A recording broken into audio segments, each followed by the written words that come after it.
Good morning, everyone. We will start our program very shortly. Kindly stay tuned.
Uh, Dr. Kaur, I think we can start now.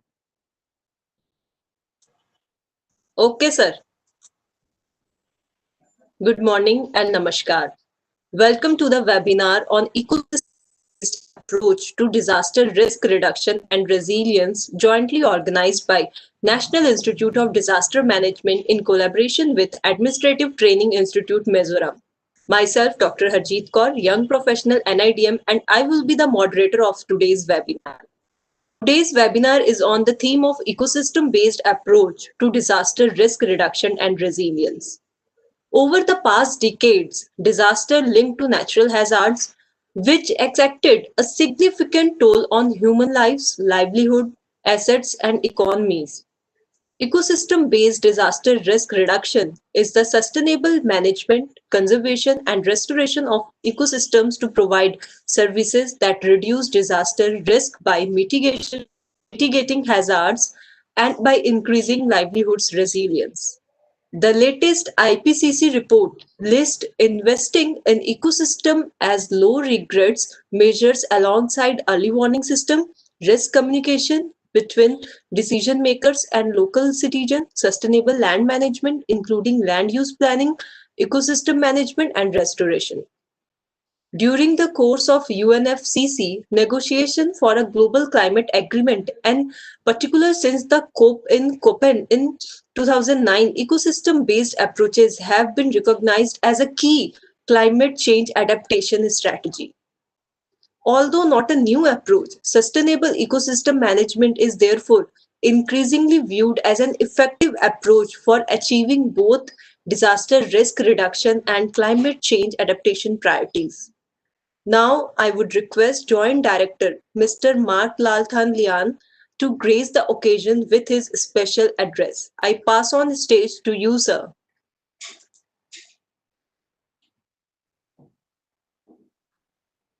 Dr. Kaur, due to some technical issues, our inaugural session dignitaries are not able to join us. So Okay. I will suggest that we can directly move to the technical session. Okay, sir.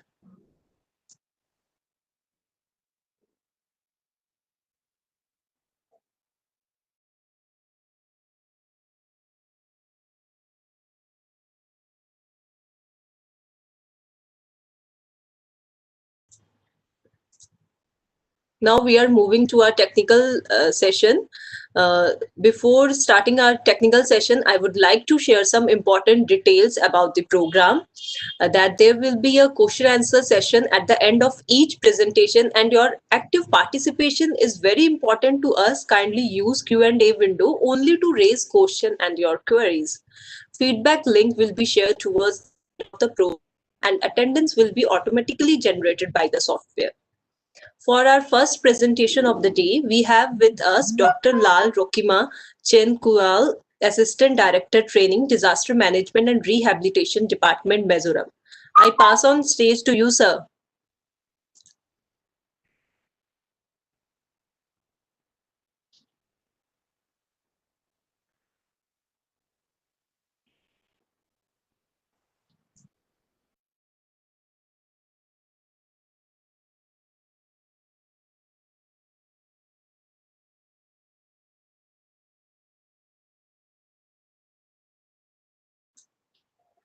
Sir, are you listening Doctor, me? Yes, yes, sir. Anil, sir, please. yeah, Dr. Lal Rokima, are you there?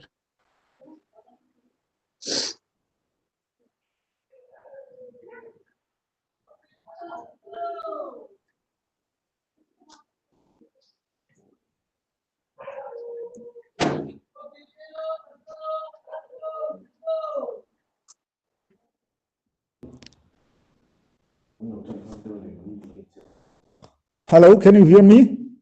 Yes, sir, we Yes, can hear sir. you. But due to some technical errors in my laptops, there is.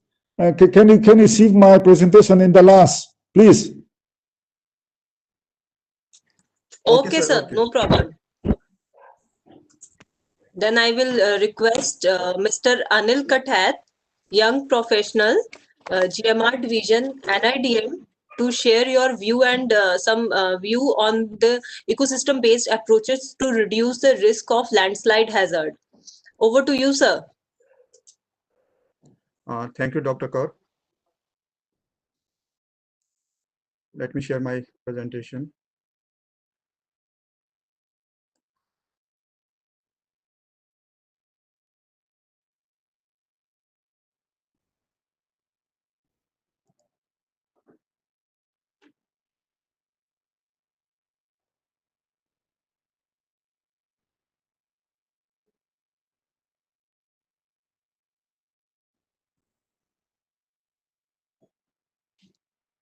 Dr. Kaur, hope my PPT is visible. Yes, sir. Yes. Okay. Sir. Okay, thank you. So good morning to all the dignitaries and the participant. So I will be discussing the ecosystem-based approach for landslide risk reduction and resilience. But before that, as per mandate of National Institute of Disaster Management, COVID, it is my responsibility to remind you all that our battle against COVID-19 pandemic is not over. And our Honorable Prime Minister Sri Narendra Modi also launched a Jan Andolan campaign on COVID-19 for COVID-19 on in October 2020, and the three key messages of that campaign were wear mask, follow physical distancing, and maintain hand hygiene. So I, on behalf of National Institute of Disaster Management, request you all to kindly follow all the precautionary measures for COVID-19.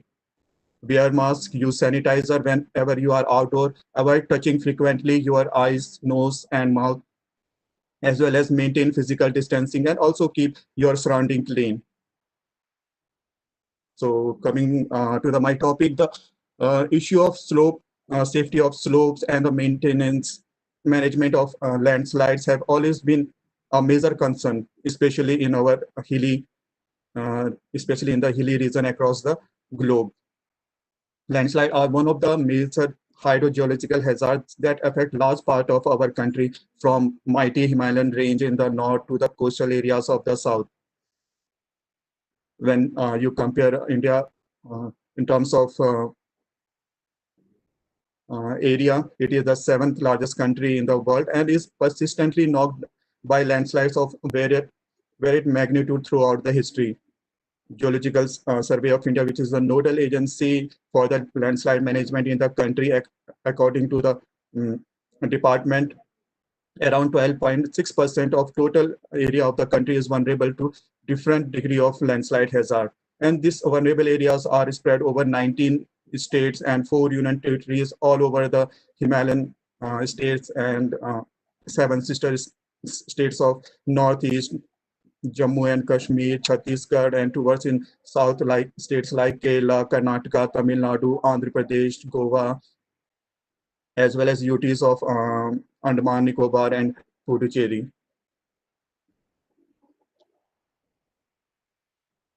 So, what are the reason of instability of our slopes? Why they are so fragile? Many factors contribute to the instability of the slopes, and it can be high relief or drainage or bedrock or geological structures, vegetation or climate, or even the other disaster like earthquake or flood can trigger slope failure, as well as there are anthropogenic activities carried out by humans on the fragile slope that are also the responsible one of the reason of slope instability in our hilly terrain. The condition factors that govern landslide can be classified into inherent and as well as external. External factors and condition can include like unprecedented precipitation, vibration that can be induced by earthquake or through human activities like blasting, explosion, or loading or unloading of slopes, as well as the construction activities in dearth of proper understanding of the slope dynamics, what is the health of slope, how slope are behaving, have also augmented the number of landslide incidents in the country. In a recent research that was done by a university of United Kingdom, about 28% of landslide incidents that occur in India are as a consequences of anthropogenic activities. They are result of the human activities on the slopes. And when you discuss about the remedial measures for unstable slopes, so the thumb rules say that slope failure occur due to imbalance in the driving and resisting force of slope under the effect of gravitational forces. But the triggering factors or which cause such imbalance are different at different incidents of landslide that greatly depend upon the local conditions of the site. And this hazard is also varied in type, size. So it is essential to identify potential hazardous slopes and control their instability by providing suitable remedial measures. This is the list of various remedial measures that can be used to stabilize the unstable slopes. And for prevention and remediation of such of landslide, there are a number of effective remedial measures, as you can see in the tables, which can avoid or minimize the adverse effects. And the slope can be stabilized by a single method, there can be a combination of more than two methods that can be utilized to stabilize the slopes. But the effectiveness, acceptability, and durability of remedial measures to a large extent depend upon the quality of our investigation, the quality of investigation that is carried out to identify the correct problematic factors of the landslide. So before applying any remedial measures, you should be sure what are the real factors that cause the landslide at that particular site. Basically, as the theme of the today's webinar is ecosystem-based DRR, so I will be discussing only the bioengineering techniques for stabilization of our slopes. Bioengineering can provide an effective means of treating problem problems of landslide in our hilly states. It is in bioengineering, we use the living plant material to perform some engineering function, whether it will be a simple erosion control with grass or seeding, or more complex slope stabilization with other various kinds of shrubs or plants. It can be used to stabilize steep slopes, to treat seepage zone, and to as well as to control the erosion of slopes. It can also be used in construction to provide soil reinforcement, as well as living retaining walls as well. So the first technique that I will be discussing is Vettel Fences. Actually, Vettel Fences are short retaining walls built of living cuttings, and these walls take up the vertical component of the slope, reducing the effective slope, the angle, and allowing vegetation to become stabilized. In addition, the living cutting used to make the walls sprout and grow, and thus further strengthening the structure. These fences are used where the site moisture condition will allow the living cutting on the face of the fences to grow. Sites where fine texture soils can provide ample moisture, or where seepage of groundwater provide moisture, are suitable for wattle fence installation. These fences provide breaks in the slope and can therefore reduce the impact of a rolling material on vegetation growing lower on the slopes. In many cases, vegetation will have difficulty in becoming established where material from above are constantly bombarding it. But these fences can protect vegetation growing lower on the slopes, and can also assist in the revegetation of the sites through protection from rolling rocks or sliding debris. What actually vertical fences are used to reduce the effective slope of oversteep areas. They are most effective where moisture is plentiful and where the cutting used to construct the fences will not dry out. So in this fence, backfilling the fence with fine texture material will assist in providing moisture during dry summer periods. So fence growth is most critical, as it is at this time the cutting at the dry time, the cutting may grow significantly amounts of shoot growth with a little supporting root growth. So this may cause summer dissection, and as well summer dissection as well as extreme shoot growth can also help to balance root to shoot ratio. Willow can continue to grow when buried, and therefore provide a good plant material for wattle fence, where falling materials are expected to bury vegetation growing lower on the slopes. This when you see the wattle fences are constructed by stabilizing the supporting supporting cutting in a row in the ground, placing the cutting behind the support. After that, the soil material are backfilled behind the cutting, and additional cuttings are added with additional backfill to increase the height of the fence. Resloping behind the fence should be conducted to create a slope of about 2:1 or less between the top of the fence and the bottom of the fence.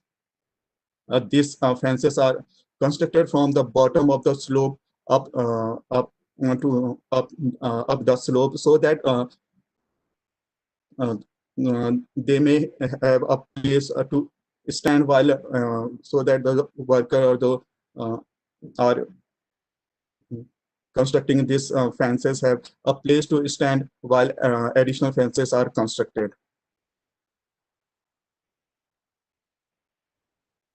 So the next one is brush mattress, and mattress is actually a layer of the interlagged live branches placed on a bank face or slope, often with a live vaccine or rock at the base, but the aim of this brush mattress is to provide a living protective covering to an eroding bank to hinder erosion or to reduce the river velocity along the bank and to accumulate sediments. This mattress is generally constructed from live stake or branches from species that root easily, but can be made from any brushy. It can be also made from any brushy or woody branches to provide immediate and effective protection for the toe erosion. A layer of biodegradable materials such as loosely woven jute can be placed under the mat on the steep slopes to increase the stability if the soil is very loose. This mattress is formed to protect the surface of the bank until the branches can root and native vegetation become established.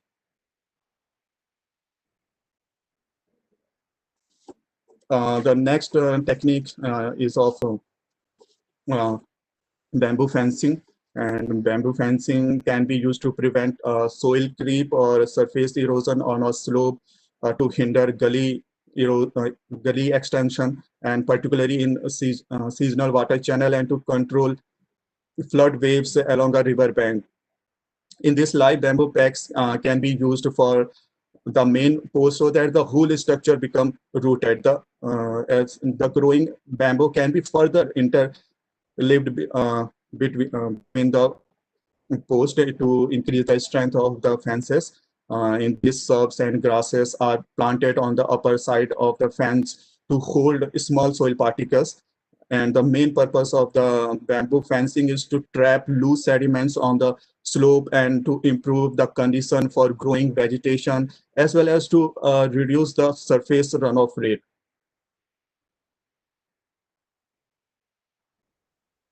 Next technique is of brush layering, and in brush layering, live cut branches are intersected between layers of soil to stabilize a slope against shallow sliding or erosion. Fresh green cutting are layered in lines across the slope. As the root grow, they anchor and reinforce the upper soil layer, and it also help to catch the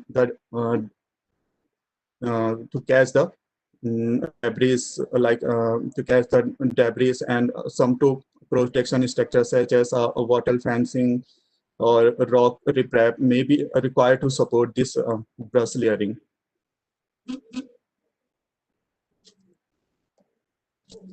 And the next one is jute netting. And jute netting is actually a useful way of stabilizing steep slopes having angle of 35 to 80 degree, where it is difficult to establish vegetation. Locally available woven jute net is used as a form of armor on the slopes, and low growing grass is planted through the holes, and the technique is often used in South Asia to reduce landslide along roads. And the aim of this netting is to protect the bare slopes from rain splits, erosion, or as well as to improve the condition of the site to enable vegetation to become established by retaining soil moisture and increasing infiltration.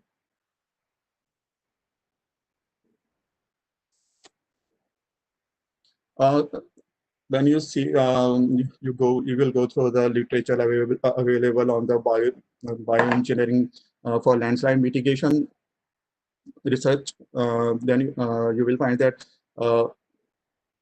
research has been done on using plants to stabilize soil to mitigate landslide. And one of the very promising types of plant that is discussed and that is used to mitigate landslide is a vetiver plant.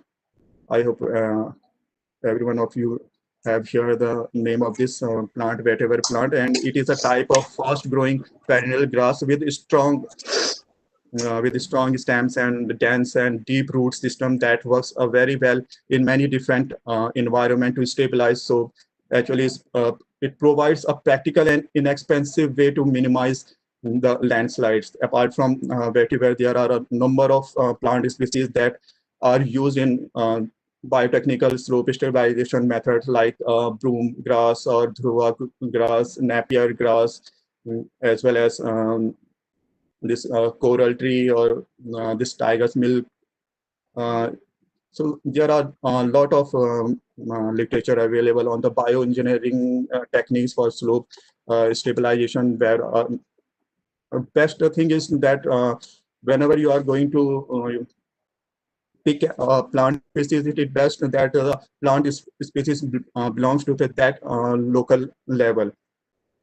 And in the end, I will say that utilizing the scope of our ecosystem can be effective tool for the treatment of landslide or for the treatment of our unstable slopes, as well as these are relatively inexpensive as compared to the other concrete remedial measures, and can provide significant benefits in terms of in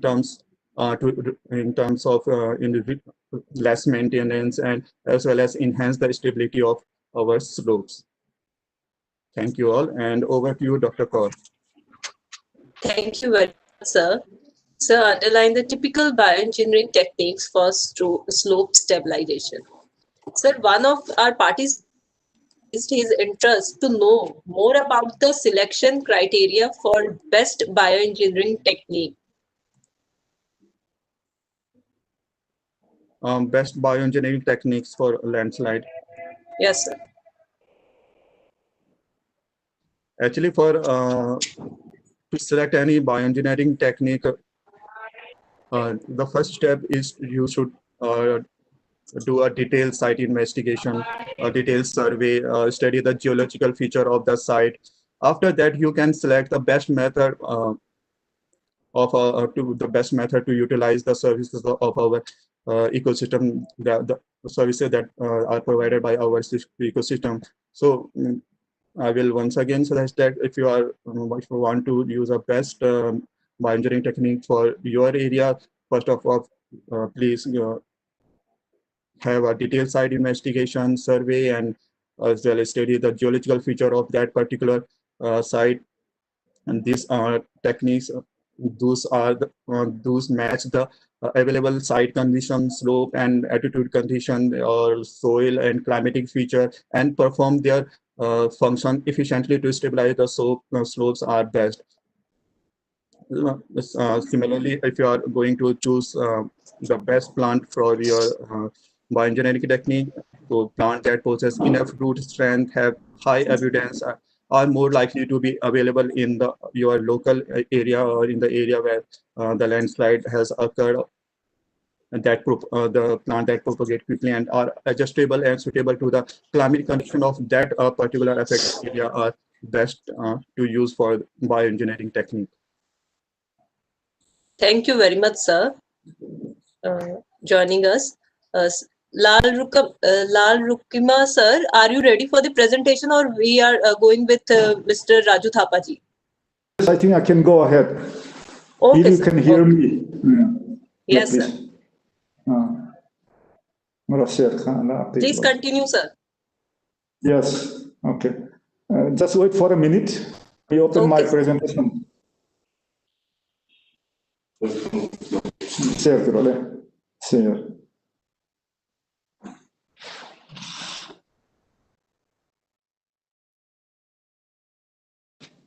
My laptops and my system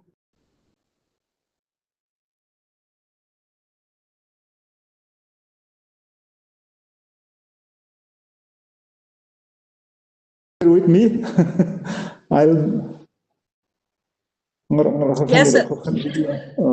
Please bear with me. Let me try to open my presentation. Okay, sir. Oh, screen amika.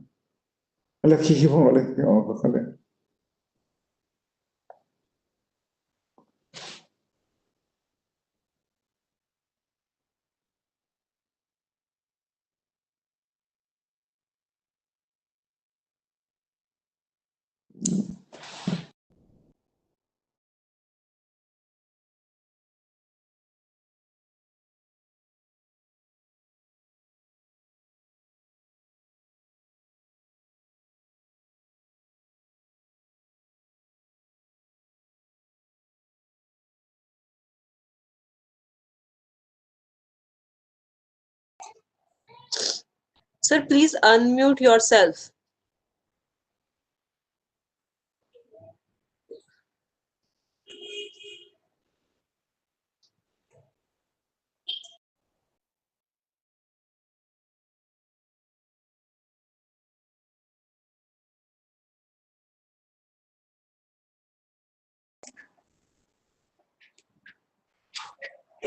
Yes, sir. You have been unmuted now, sir. I think you can.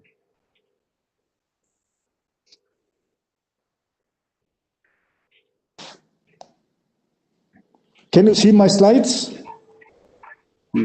Not yet, sir. Okay. It is showing that you are sharing something, but like, sir, it is still we are seeing just a blank page, sir. Okay. Yes, sir. Now it is visible. It is coming.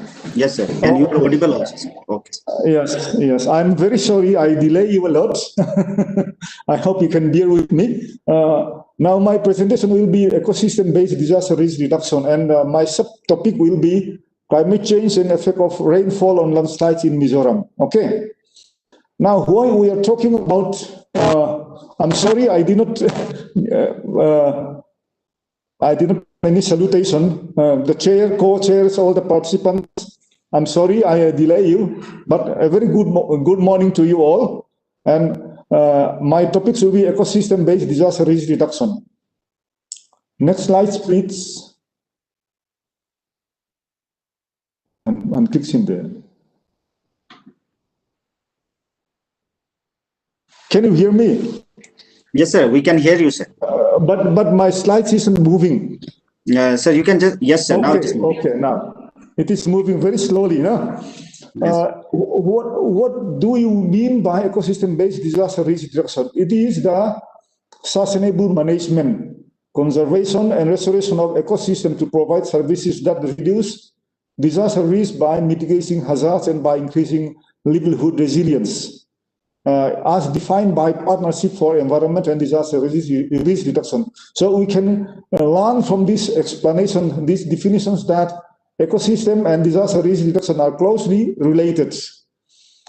And we must consider disaster and climate change adaptations on disaster risk reduction as separate entities. Rather, they are very closely related.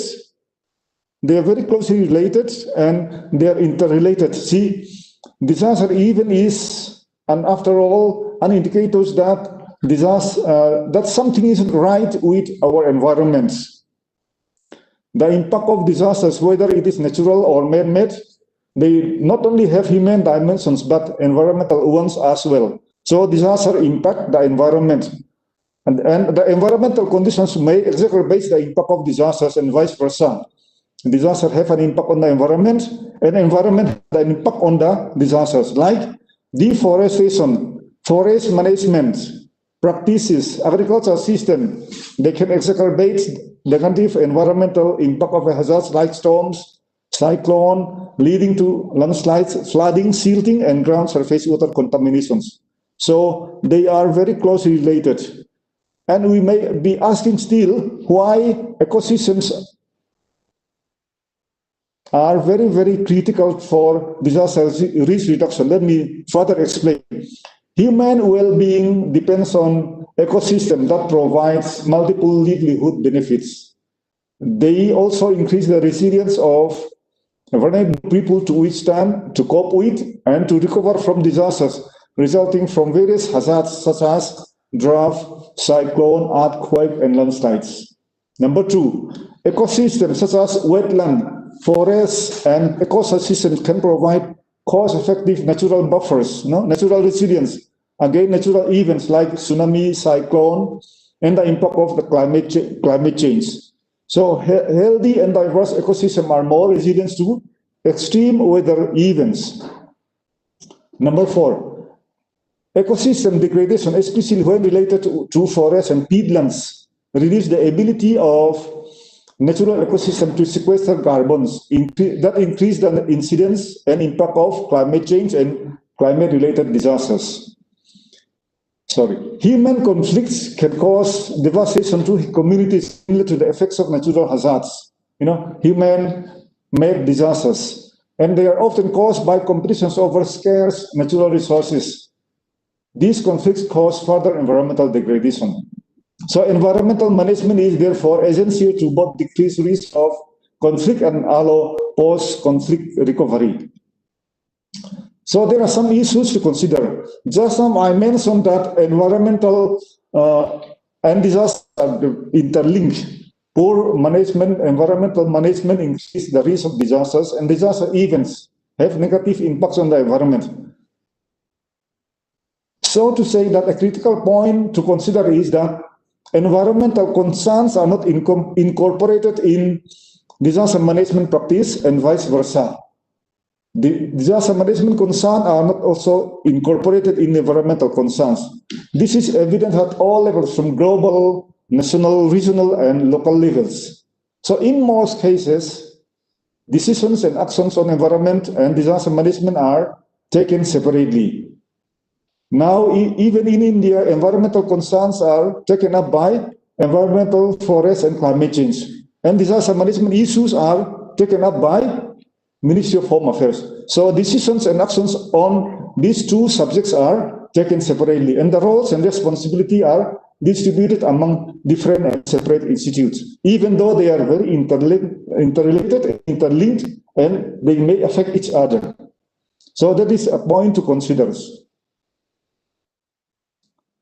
Now, let me talk about the effect of rainfall on landslide, effect of ecosystem on rainfall, which further effects on landslides in Mizoram.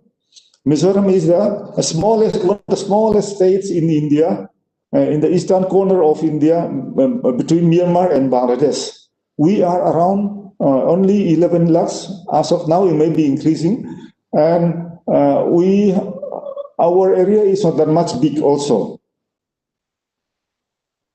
See, this is the High Port Committee on Disaster Management set up by Government of India in 1999, identified more than 30 types of disasters that can affect various parts of India.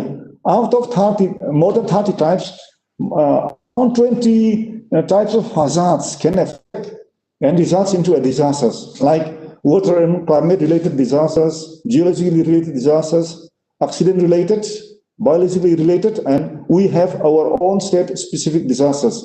And we are vulnerable to these kind of hazards due to our geographic locations, immature geology and neotectonic activities, topography, geomorphology, our structures, high slopes and high reliefs, rocks and soil type, and we have a very heavy rainfall that I will be talking about. And we are growing with unplanned methods, unplanned manners, improper and unplanned land use. We have very high seismicity. We are seismic zone 5, our socio-economy and livelihood, and we also have urbanization, our settlement, location of villages and towns and sites, and our housing patterns and our attitudes and values make Mizoram very, very vulnerable to various type of hazards.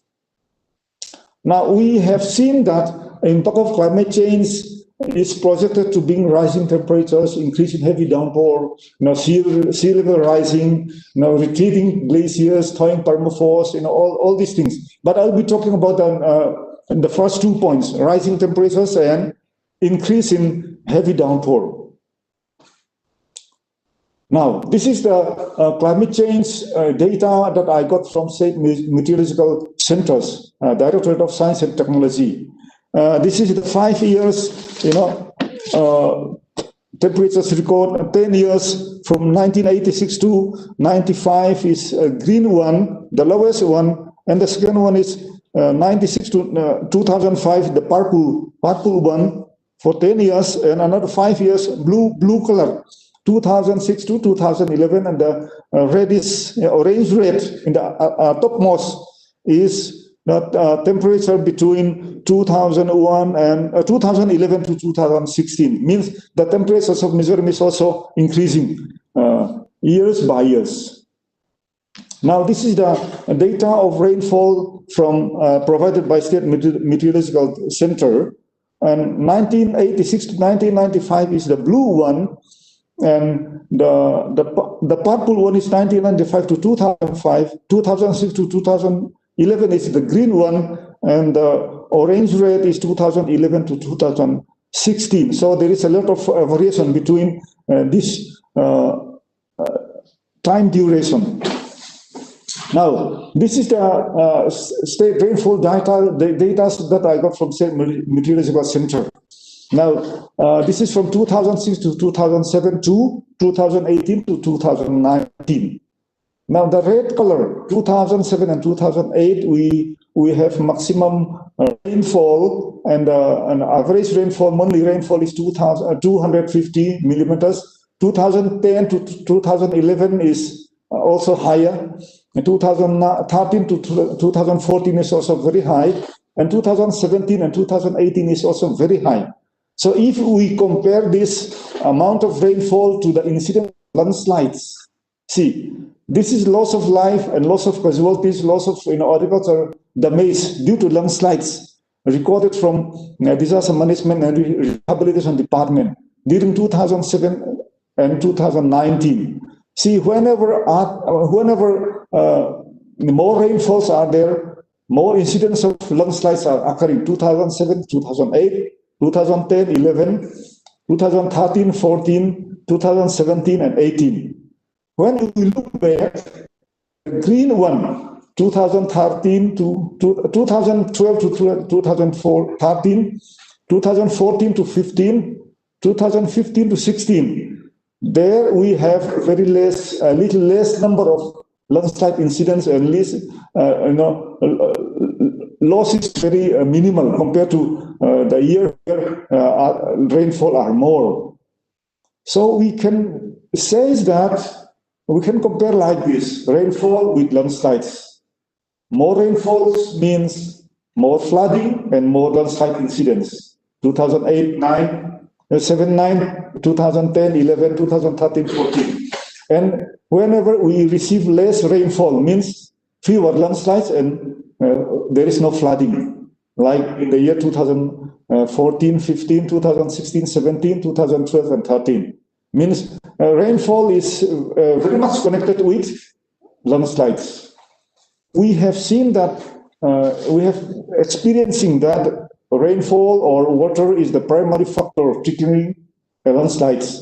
Landslide incidents are more during rainy season, such as the soil gets saturated by rain, especially high in a place where high degree of slopes.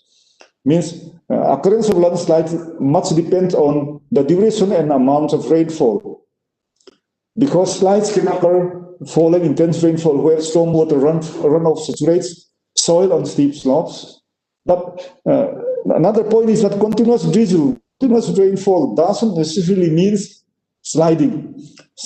So even if it rains for 2-3 days, there may not be landslides. But sometimes sudden increase in rainfall, that is rainstorm even for a short period, they can cause flash floods and slope failures, landslides. So this climate change may induce torrential rainfall, which results to landslides.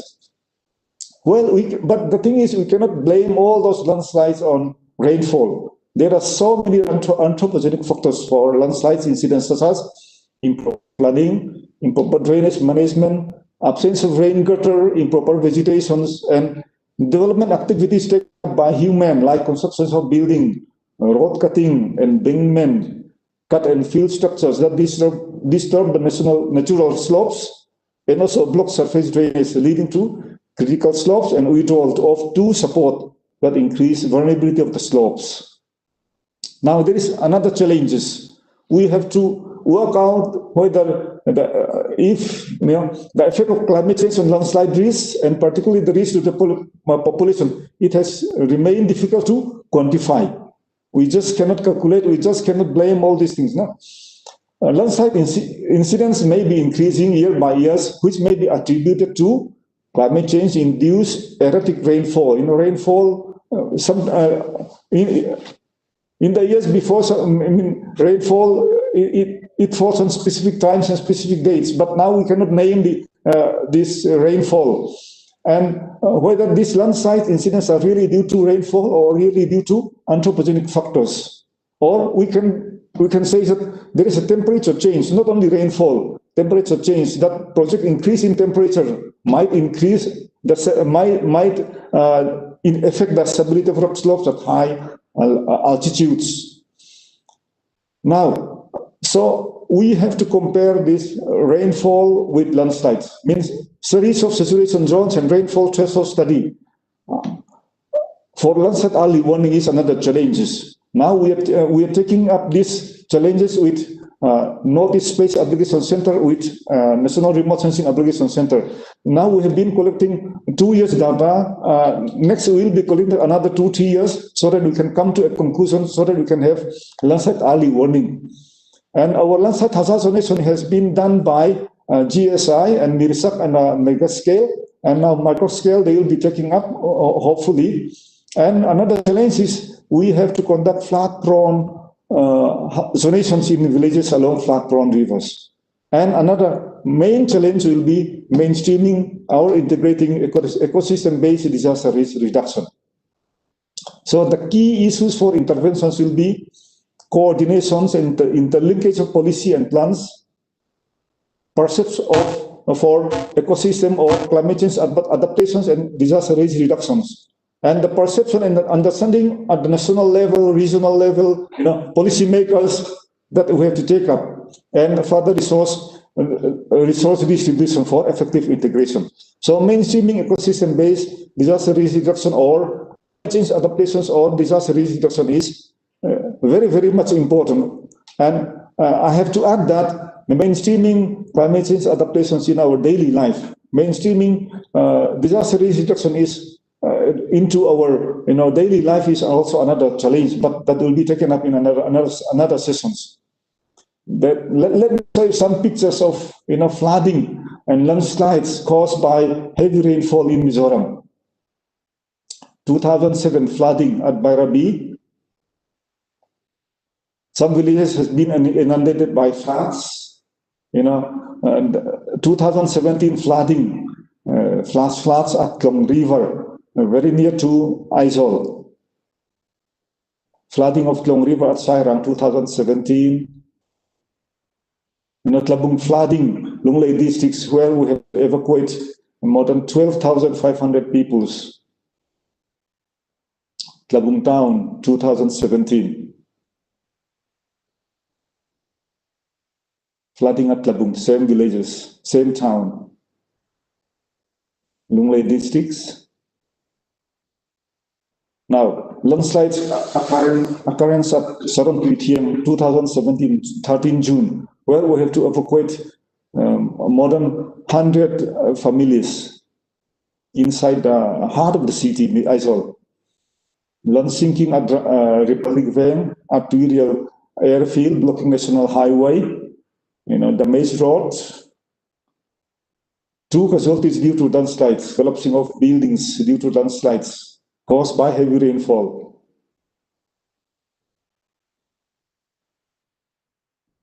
National Highway 54 roadblock due to landslides at Hunter. Landslide at Zobok, Lunglei. Clearstone Quarry collapse, Lunglei. Thank you very much. Thank you very much for your patient hearing, and have a very good, happy Christmas. Thank you very much. Thank you, sir. Sir, currently there are no questions raised by participants, but if there any question, I'll let you know, sir. Yes, of course. I'll be here. Okay, sir. Thank you, sir, for joining us. Now moving ahead with our last presentation, we have with us Mr. Raju Thapa, young professional, Early Warning and Communication Center, GMR Division, NIDM. He will be sharing a detailed presentation on a case study related to a groundwater study. I pass on the stage to you, sir. Over to you, sir. Thank you, Dr. Let me just share my presentation.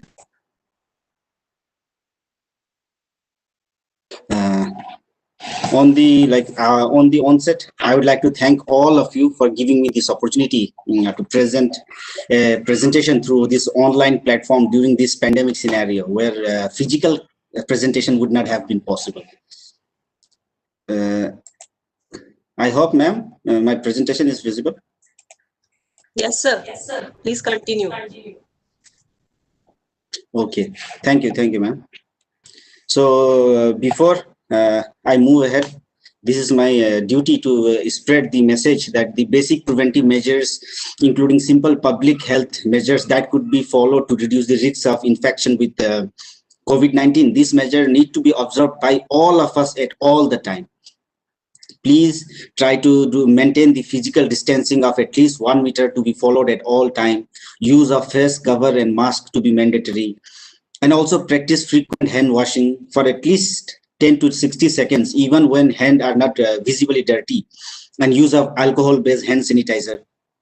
And also please try to follow the respiratory etiquettes to be strictly followed, like such as covering your mouth when you are sneezing. Even if you don't have any handkerchief or tissue with you, at a time the sneezing, kindly try to use your flex elbow and dispose of your used tissue properly. And also kindly by all of us should be done regularly. And in case if we find anything, please report it to your senior authorities, like the government authorities. So moving directly to my today's presentation. So much has been already said by our moderator, Dr. Harjeet Kaur, and also my earlier speaker. I will say just that ecosystem-based disaster risk reduction is based on disaster risk reduction, and the purpose of this is to prevent the reduce disaster by utilizing the ecosystem. And also this eco DRR, we also sometimes say eco DRR, like DDR, ecosystem based disaster risk reduction, is to maintain ecosystem and eco services, to use them as a buffer zone. And recently, if you say in the past few years, there has been some major policies advances also that not only provide opportunities to scale up ecosystem based approaches for disaster risk reduction, but they also facilitate the uptake of integrated approach for conservations. You can take the example of a Sendai framework or the climate change adaptation. Like all these, a key milestone for the disaster risk reduction field was the adaptation of the Sendai framework for disaster risk reduction, which is the successor of the Hugo framework for action 2005 to 15. And this Sendai framework was the first agreement of the post-2015 development agenda, and it places a very stronger emphasis on the importance of ecosystem. And if you talk about when climate change and that it will create new risks, like disaster losses are likely to persist and increase. The 2017 Global Risk Assignment is a clearly reminder that environmental risk are a priority challenge worldwide, with extreme weather events like natural disaster and failure of mitigation and adaptation to climate change become among the top global risk to societies and economic in terms of likelihood and possible impacts. And you see in the list of top impact, there is water crisis also. So I'm just this because I'm study this. So you can also imagine the water problem also. Now, as you all know, ecosystem is a community of living organisms in conjugation with the non-living component of their environment interacting as a system. And the biosphere is made up of the parts of Earth where life exists. So the Earth can be described in terms of spheres, if you say, like the solid surface known as lithosphere, atmosphere, and also the ecosphere. Why I'm saying this is I want to highlight here the importance of hydrosphere, because that is where I'll discuss put more focus. And as we all know, most of the water in Earth, atmosphere and the crust, is come from the ocean or saline water, and fresh water, it accounts for only very few percentage of the total. And this, since we already have very limited fresh water, and it is very important to preserve that and to maintain that. And if talking about the groundwater, see, groundwater generally refers to the water that is present beneath Earth's surface in the fractures between rock formation or in the pore space in soil. Okay. So why groundwater is important is because groundwater is often more convenient, cheaper, and more important, importantly less vulnerable to pollution as compared to the surface water, like water bodies like the river. Hence, mostly they are preferred for public water supplies.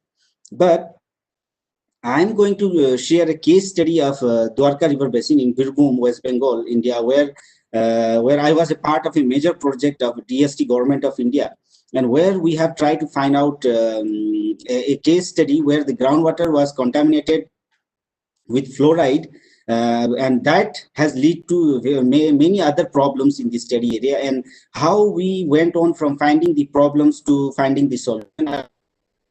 Sum up the 5-year more than 5-year project in less than 30 minutes. So I will be skipping some parts, so please bear with me. So this is just an idea of how the fluoride is affecting the groundwater in all over the world. Like, it's not only a problem with India.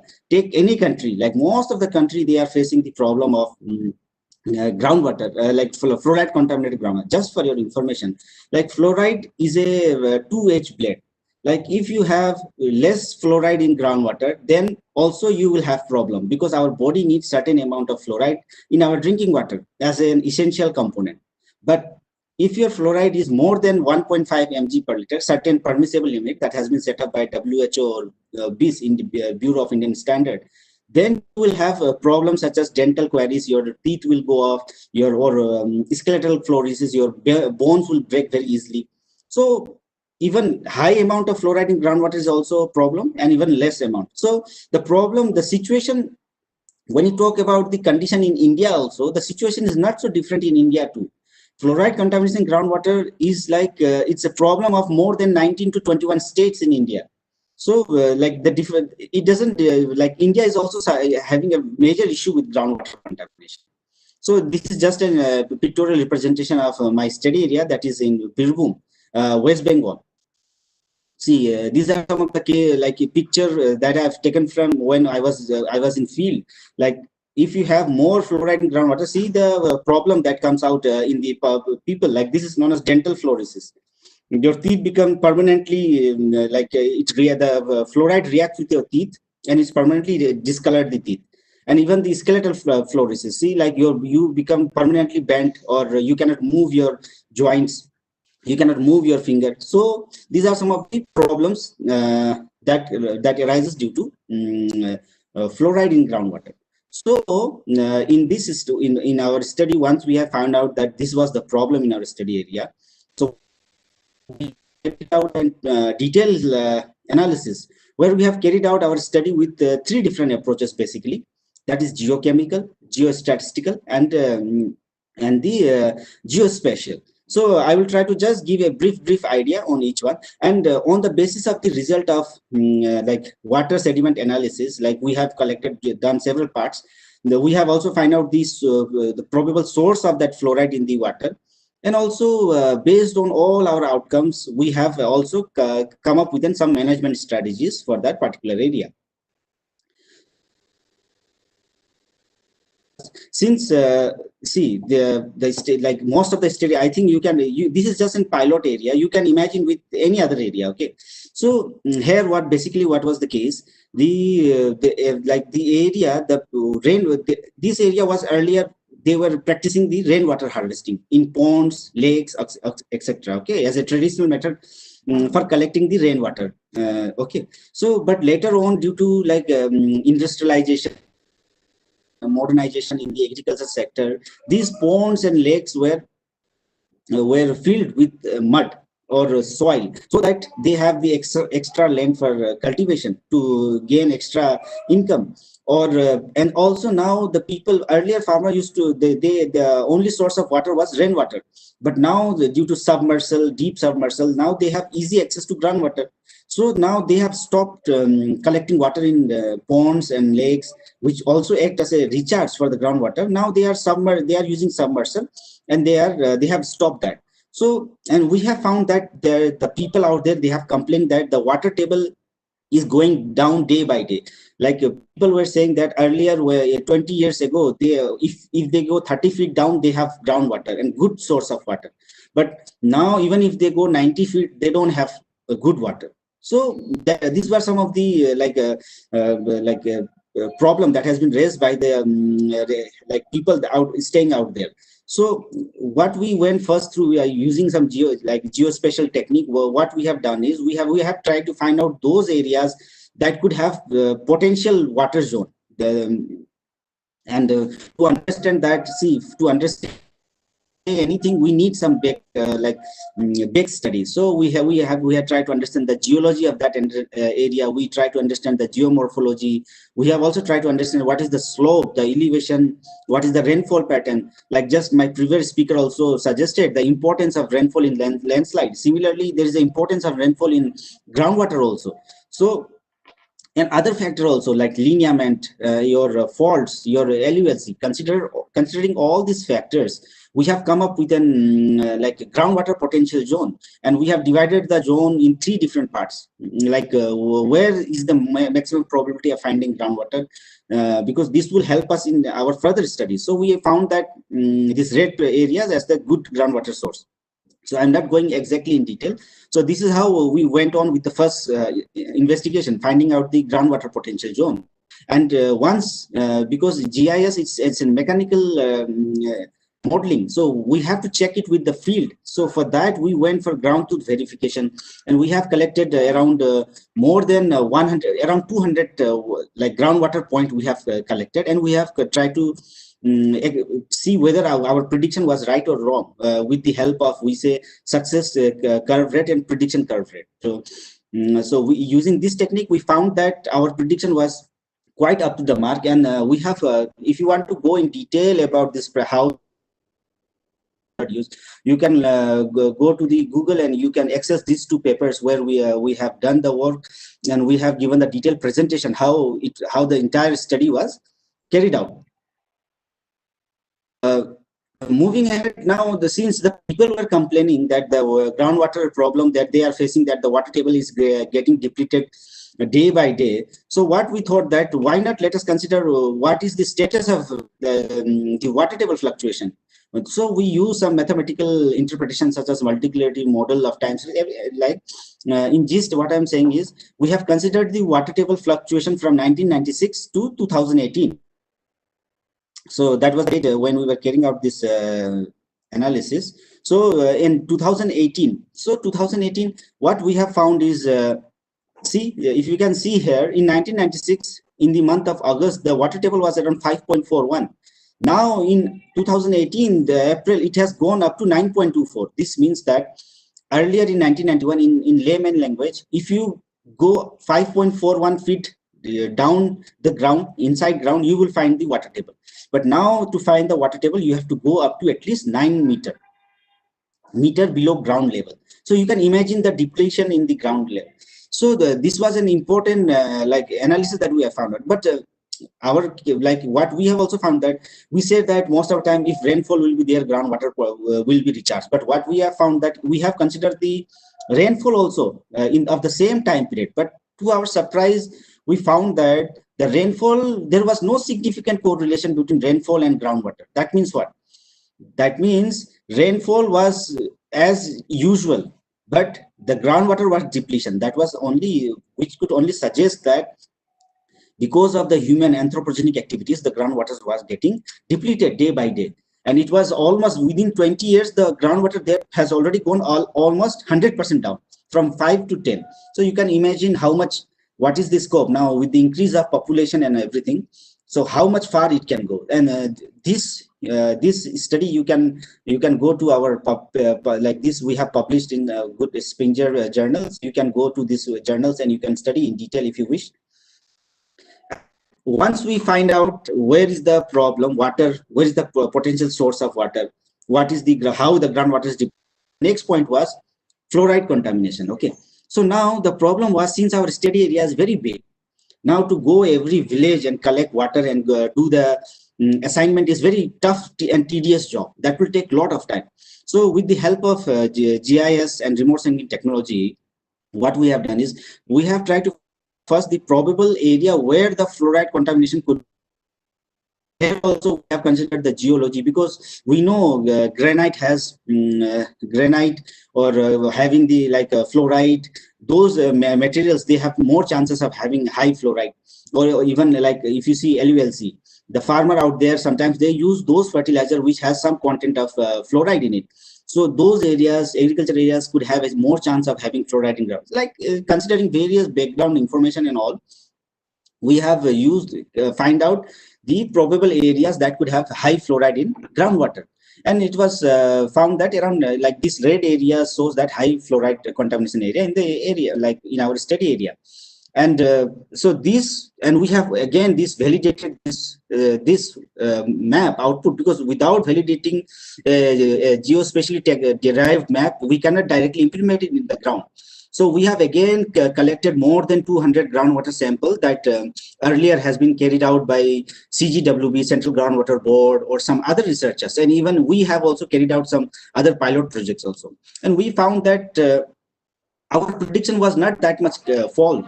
Our prediction was around 80% accurate, what we have predicted. So what we thought was, since the carrying out entire study is not possible, so we have, since our prediction was quite accurate, so we went with this map, and we have tried to focus those areas which has high fluoride. And this paper, it got published in these journals. You can, and you can see how the entire process was carried out. Okay, so it's a very interesting interesting paper. You can find it out. So it symbolizes where we have collected water sample, and we have to, because if you can relate from this diagram, just I'm going back, see all these red patches, this is actually a river, Dwarka river. Here there is a Dwarka river. So we found that most of the chances of occurrence of fluoride was near the river. So this is that river I was talking about. So we have what we have done. We have done very dense sampling here, and we have collected more than 600 water sample. And we have collected we went to every village, and we have tried to collect water sample so that we don't miss anything. So we have collected more than 600 water sample, and we have done several studies. So first thing that comes up with, since we have 600 water sample, now we want to know what is the water quality. In short, if you want to know the water quality of 600 water sample, it's not that easy, because you only have numbers. And we have, I think most of you who have heard of, we have water quality zonation. So it's a very traditional method that has been used for ages, for decades. So we went for this. But when we have done the water quality zonation of our study area, to our surprise, what we have found that only around 0.5% it. But with our knowledge of working in the field, and with the conversation with the people, and seeing so many people affected, we knew that this is not the real scenario, because we knew that more than this, more number of people are getting affected, as it is shown in the picture. So we thought that this method, which is traditional method of water quality zonation, is not giving the actual representation. And how this was done, if you want to go, you can go to this Taylor and Francis paper, where we have worked and we have presented. So we come up with a different new technique, so that we can actually understand what is the scenario there. So we have derived one different method, known as composite water quality zonation. And here we have used various techniques geospatially to depict the groundwater. And in this method, actually, it come up that around 11% of the water is not permissible for drinking. This is falls beyond the permissible limit. So this you can say in one way that this water is not suitable for drinking. And in this, you can see in the figure also, this red patches. This is where which indicates that this water are unsuitable for drinking. So this was also published in the same journal. So now we have one type of water quality zonation. Water quality means this water area, you cannot, this water, they are having some problem with the drinking water. Either they are contaminated, or they are not following the permissible limit of that has been set up by the Bureau of Standard, BIS or the WHO. And now the second point was, see, what we have found in the field, that most of the people, they knew that their tube well is infected with, or they contaminated with, suppose, fluoride, arsenic. So they were not drinking that water. but when we talk to them, they still have the disease. So first thing was how the disease came to them. So though they were not drinking the water, but when they were doing submersible, they were using that water in the agriculture field. So when we tested the vegetable that they were growing, we found very high concentration of fluoride in the vegetable. Suppose the leafy vegetable that they grow, especially leafy vegetable, and even pulses also. So they didn't knew that the vegetable or the food products they are consuming, that is also affected with fluoride or groundwater or the other contamination. So unknowingly they were consuming the fluoride through like vegetables and all. So what we thought is, rather on not only drinking water, we have to also go through our irrigation also. We should know what is the irrigation water zonation, which water to use for irrigation and which area water is not suitable for irrigation. For this also we have developed a separate different technique for irrigation quality zonation, where we have used different sets of data. I'm not going into detail for this. So we have used several formulas and all. So we got one irrigation water quality zonation, and here also it shows that say various areas where the water was contaminated with fluoride and they were not suitable for irrigation. Now this was also published in reputed journal, Environmental Science. If you want to know, then you can go to this journal and you can.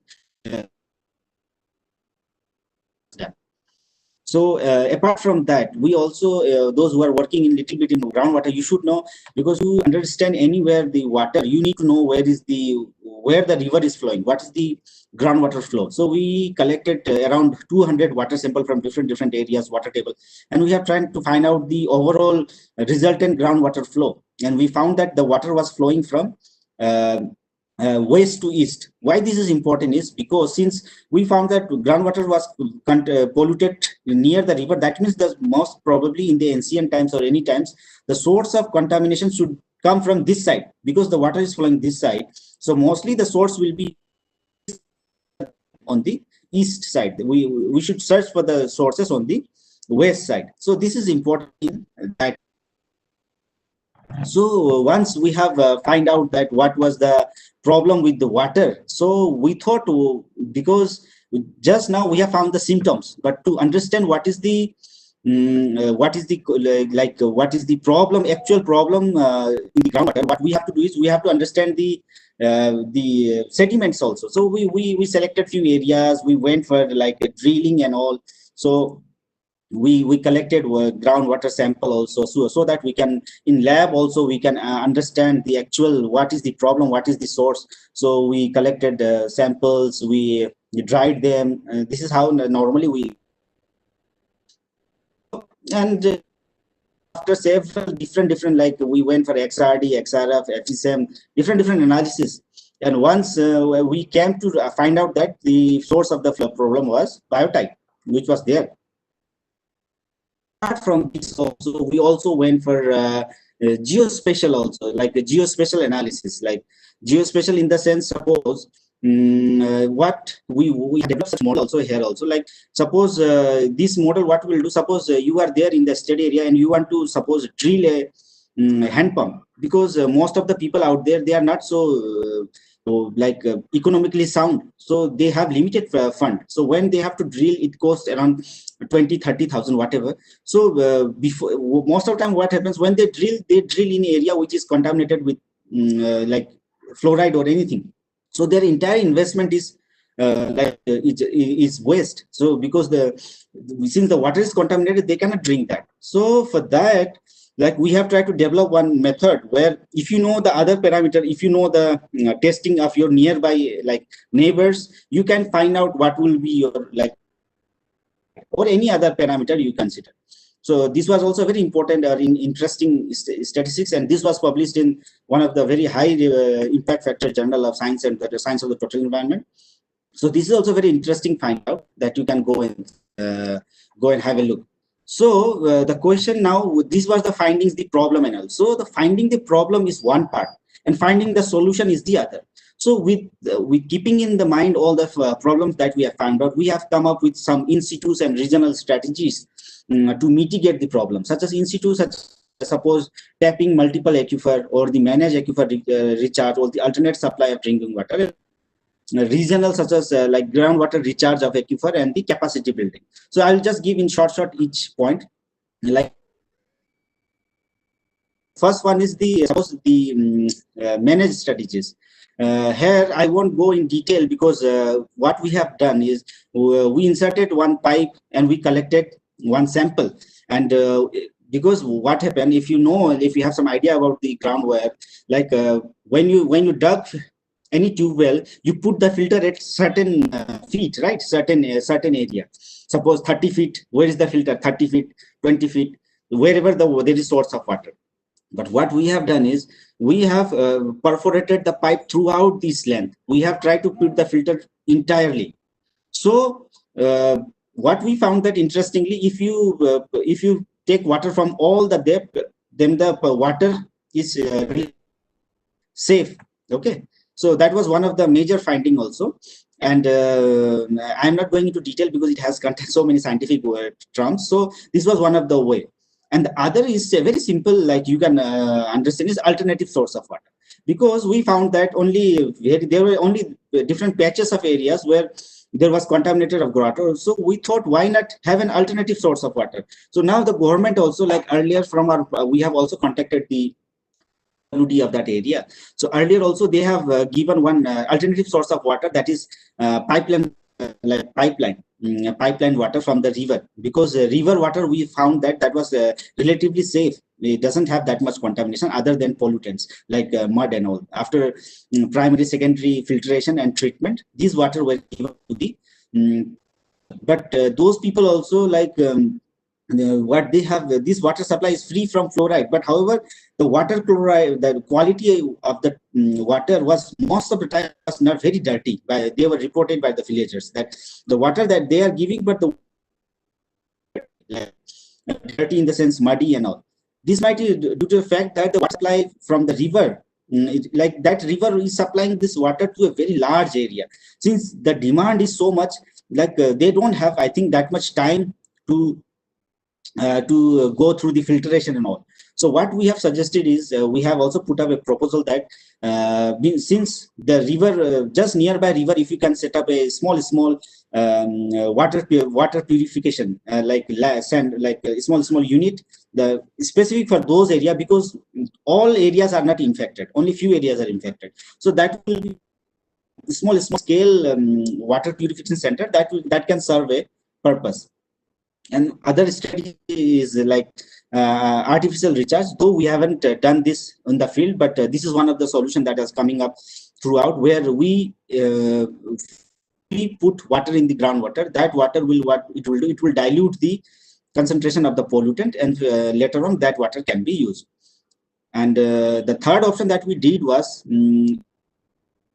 because we know recharge will dilute, so we try to find out those areas that could be used as a recharge site, because the entire study area is very big.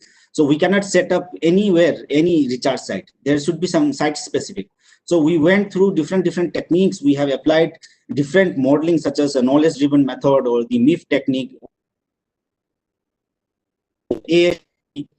Okay, all this technique we have applied, and we have found out various areas. And we also find out that like those areas that we predicted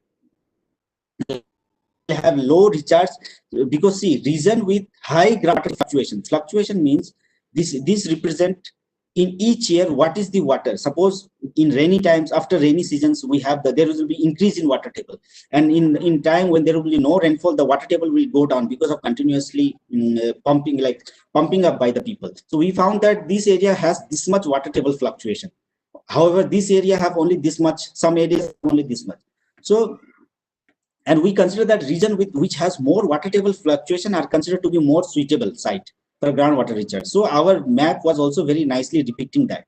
So based on this, we suggested several in this study. We suggested several, like where to create the check dams based on the different river like tributaries. We suggested several sites where we can build the check dams. We also suggested various recharge sites. We call recharge pit, or the recharge well. We have also suggested the desilting These points were suggested on the basis of geomorphology and the geology. We have suggested this, okay, and this has already been put up to PhD of that PhD of that area. And apart from that, what we have done is like we have also carried out certain kind of like contribution to the society. Suppose one of the school area that was having very extremely high fluoride contamination, and we have informed the government, but they were taking it times because of some certain other issues. It was taking time for the installment of the new pump. So what we did is with our own fund, we installed one hand pump for the school, so that the children they don't have to drink the fluoride or the contaminated groundwater. Because once, if you see here, once we were organizing an awareness program in the school for people, and we try to conduct a quiz. What in that quiz, what we have done is we have divided the student in two groups. One, those students who were drinking that or who were coming from fluoride affected area, and other group of students who were coming from non-fluoride affected area. You will be very surprised to know the intelligence, the IQ question. They were given the same set of simple IQ questions, but people who were coming from fluoride affected area have very less IQ as compared to the people who were not coming, like who were out of the fluoride contaminated area. So we found that like though there need to be done, like why it was that, because the same student who were taught by the same teacher, same thing, but their IQ level was completely different. So we thought like at least what we can do is we can install some hand pumps for the students. So this was one of the things. And also we regularly interact with the farmers also, because the farmer, they unknowingly they were using fluoride contaminated groundwater for the vegetables, and once they were using that, they were getting affected, but they didn't knew that they were getting affected from vegetables. So such activities also we have carried out, and also we have to regularly check up what is the situation of the water, we have also set up various piezometer for periodical monitoring of the water table and all, and also a awareness program in school. So this was in gist of our program. Like there are several publications came out from this research project. Some of I have just underlined some of them. If you wish, you can go and you can have a look of all these presentations, all these publications, and that's all from here. If there are any questions, I will be happy to take that. Thank you, ma'am. Thank you very much, sir, for enlightening our participants of the groundwater management. Sir, there is question how to focus on reducing underlying risk factor related to environment and mainstream ecosystem-based disaster risk reduction in development planning process.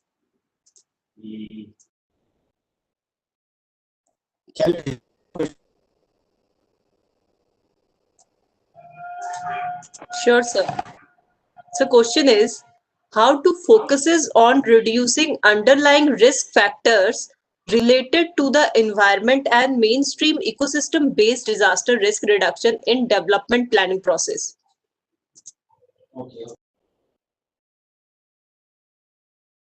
Okay. Thank you, ma'am, for the question. I think there are several things that we can do. First thing is, like I have said, we need to raise awareness of the role of ecosystem in like disaster risk reduction, and promote innovative natural resource management approaches. And also it provides like a technical expertise to influence like global and national policies, and to support the entire disaster management system.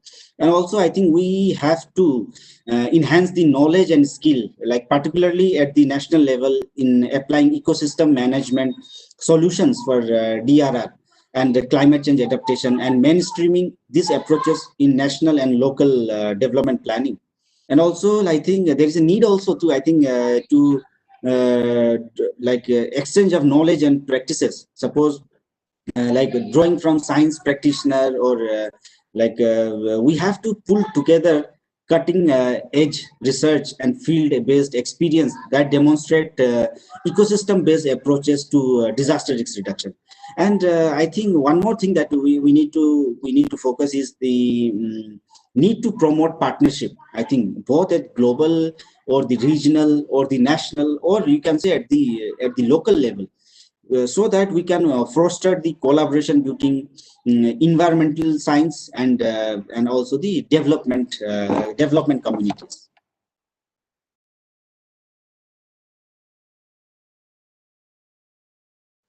Thank there is one more question. What is the most economical and efficient method of analyzing surface and underground water quality?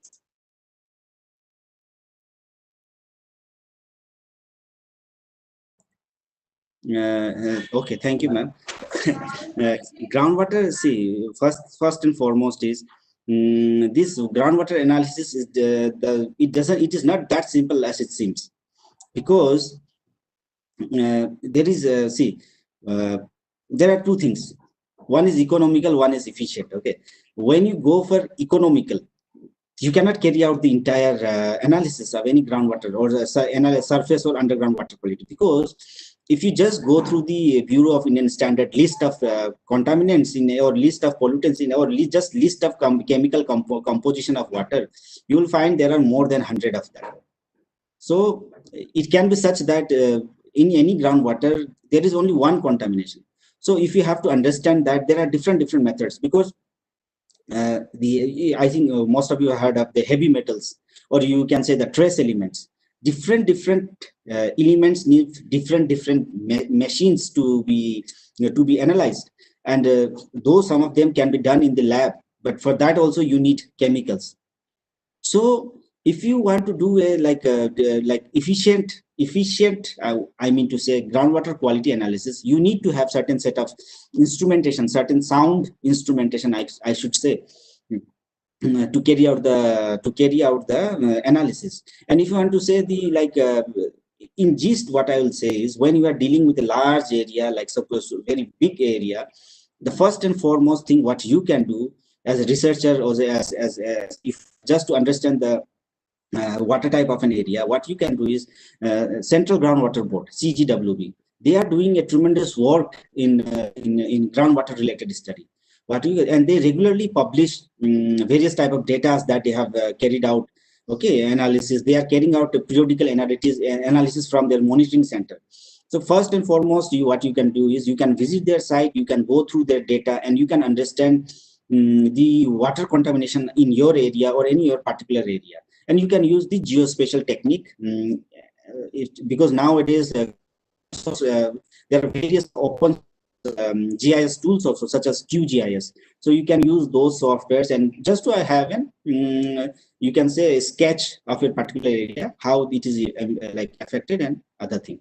So that can be done. Thank you very much, sir. Hope this answer will satisfy our participants' query. Now moving to our validation session, we have joined by Professor Surya Prakash, Head GMR Division, NIDM. I would request Professor Surya Prakash for his concluding remarks. Over to you, sir. Thank you, Dr. Harjeet. First of all, my huge thanks to the distinguished speakers who have shared their rich knowledge and experiences with us, as well as the innovations that they have done in their works. So in terms of ecosystem-based DRR, this was actually the emphasis during the Sendai framework on disaster risk reduction and resilience, that we have different types of approaches, wherein we are focusing based on our own interests in terms of development, economics, environment, or other kind of related issues and challenges. However, there are number of different entities which are interdependent and interlinked with each other, and they have to be taken care for mutual interest and sustainable, safer development. So I would say, in terms of E's, 5 E's, I would emphasize in the concluding address. First is economics. Everybody is interested to earn money, to have more comforts. So economics and development go hand in hand, because we cannot have better economics without development. So development is essential and inseparable part of economics. However, the interventions with the natural environment. The second is after economics comes environment has to be better looked into, because environment is actually whatever nature has provided us with the resources for our developments and survival. It is in terms of water, land, food, biodiversities, etc. So we have to take care of all of them while working for our sustainable for development. The third is ethics. Ethics are very important.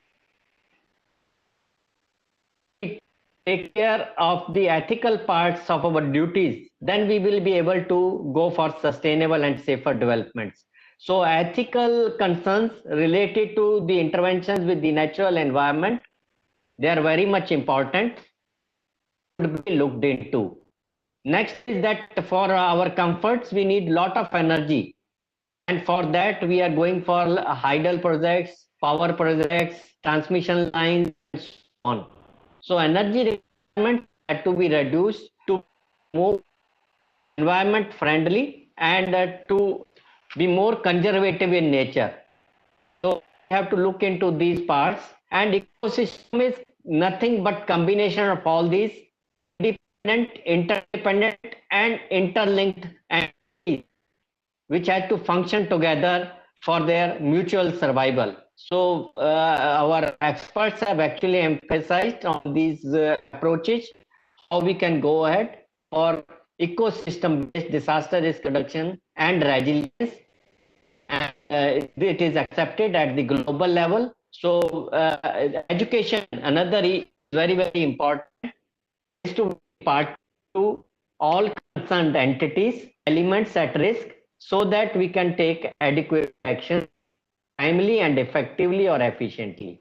So with these words, I hope all the delegates participating in this webinar will be very much benefited from the information experts.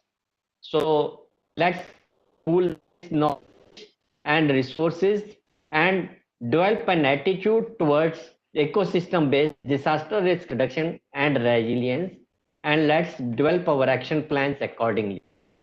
With these words, I thank the moderator, the host, the coordinator, the distinguished speaker, and all that. This program would not have been possible. Thank you very much. Back to you, Dr. Thank you very much, sir, for joining us. And for vote of thanks. And it's my privilege to propose vote of thanks. And I wish to express my sincere gratitude to Mr. Mark Lalthanliana, Joint Director at ATI Mizoram, and Major General Manoj Kumar Bindal, Executive Director, NIDM, for his encouragement and support to organize this webinar. I must mention our deep sense of appreciation for Dr. Lal Rukima Chenkwal, Assistant Director Training, Disaster Management and Rehabilitation Department, Mizoram, Mr. Anil Kathat and Mr. Raju Thapa, Young Professional GMR Division NIDM, for their presence to enlighten the participants with their knowledge and experiences. I also express my deep sense of appreciation to Professor Surya Prakash, Head GMRD NIDM, who is the Program Chair of the webinar. I'm thankful to GMRD team, Mr. Anil Kathat, coordinator of this webinar, Mr. Raju Thapa, our IT team, Shobhit, Balaji, and Gaurav for making this event successful. On behalf of NIDM and ATI Mizoram, we wish all the participants a healthy and safe life. Stay healthy, stay safe. 2 गज की दूरी और mask है जरूरी to fight against COVID-19 pandemic. Thank you very much all.